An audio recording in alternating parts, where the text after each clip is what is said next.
Au cœur de la forêt d'Orléans, Gérard élève depuis 27 ans des abeilles noires, mais cette année, il a dû faire face à une mauvaise surprise.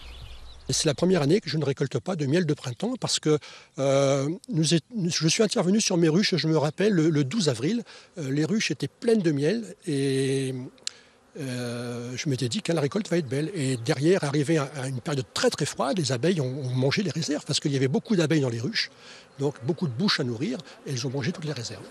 Le printemps précoce a entraîné l'avancée de la ponte des abeilles, mais le froid tardif des dernières semaines a ensuite décimé les colonies. Moins d'abeilles, moins de miel, une situation forcément inquiétante pour l'apiculteur. C'est une journée importante parce que justement, il faut faire connaître les enjeux de l'apiculture et tous les risques que peuvent subir l'humanité si demain il n'y avait plus d'abeilles. Il ne faut pas oublier que la première fonction des insectes pollinisateurs, c'est d'aider à la reproduction des végétaux. Comme toutes les espèces, l'abeille noire dite de Sologne est en voie de disparition. Pour Gérard, la solution se nomme sélection.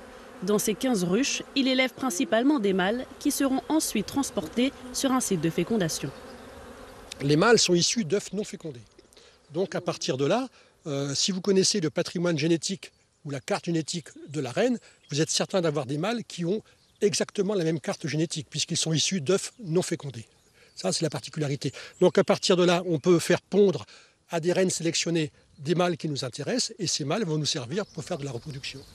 Des fécondations dirigées qui ont pour objectif d'enrayer le déclin de l'espèce et peut-être à long terme de permettre à nouveau la production de miel de printemps.